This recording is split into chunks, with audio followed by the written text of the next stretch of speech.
স্বরাষ্ট্র উপদেষ্টা তার এই জায়গায় পুরোপুরি ব্যর্থ হয়েছেন, যে তিনি আইন শৃঙ্খলা রক্ষা করতে পারছেন না। এবং তার সময় আমরা দেখেছি যে শুধুমাত্র ঢাকা শহরে আরও অনেকগুলা সেম ফিল্মি কায়দায় গুলি করে বিভিন্ন দলের নেতাদেরকে হত্যা করা হয়েছে।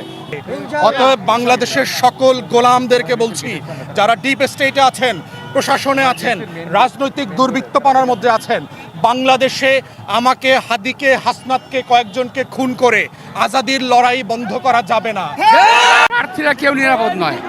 স্বরাষ্ট্র মন্ত্রণালয় এটা চরম ব্যর্থতা। পুলিশ প্রশাসনের কার্যত জুলাই যুদ্ধের পরে যে পরিবর্তন আসার কথা ছিল, কার্যত তাদেরকে আবার জামায় আদর করে সেই সন্ত্রাসীদেরকে আবার তাদের পুনর্বহাল করা হয়েছে।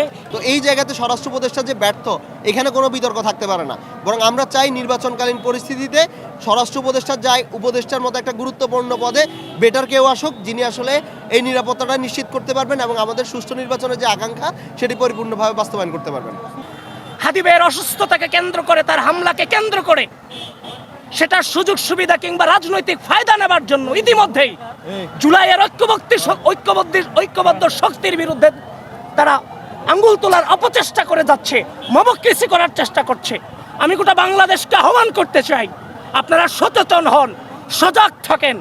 কেউ যেন হাদি ভাইয়ের সুষ্ঠু বিচার ব্যতি রেখে কোনো প্রকারের তার হত্যাকে কিংবা তার হত্যা চেষ্টাকে টার্গেট করে এ রাষ্ট্রে যেন কোনো রাজনৈতিক ফায়দা এস্টাবলিশ করতে না পারে, এই ব্যাপারে গোটা বাংলাদেশকে সচেতন থাকতে হবে।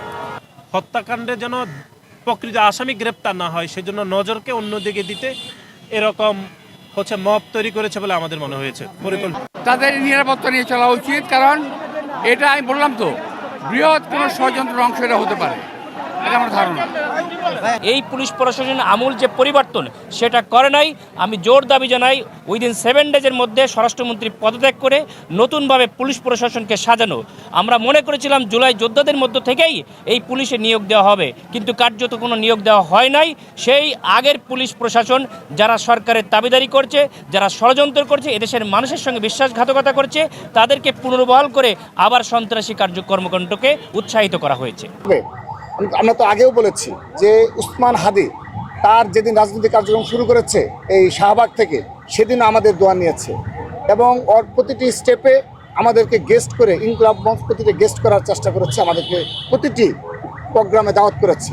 তো আমাদের সহযোদ্ধা, জুলাই যোদ্ধা, এটি নিয়েও যদি মব ক্রিয়েট করতে হয়, তাদের মানসিকতা নিয়ে আমরা প্রশ্ন রাখলাম যে তারা কারা এবং তারা কী মানসিকতা ধারণ করে, এবং এই 5 আগস্টের পরে যে মব হয়েছে খেলা, সেই মবের খেলা আর যেন বাংলাদেশে কখনো না চলে, সেজন্য আমরা অনুরোধ জানাচ্ছি আইন শৃঙ্খলা রক্ষাকারী বাহিনীকে। ধন্যবাদ। যে আজ থেকে আপনারা সবাই, দেশের 20 কোটি মানুষ, একজন করে করে ওসমান হাদি হয়ে যান। টং দোকানওয়ালারা ওসমান হাদি হয়ে যান, যারা চা বিক্রেতা আছেন তারা ওসমান হাদি হয়ে যান, যারা মুদির দোকানে কাজ করেন তারা এক একজন ওসমান হাদি হয়ে যান, যারা পাড়ায় মহল্লায় বসে পত্রিকা পড়েন, সোফায় বসে থাকেন, আপনারা এক একজন ওসমান হাদি হয়ে যান।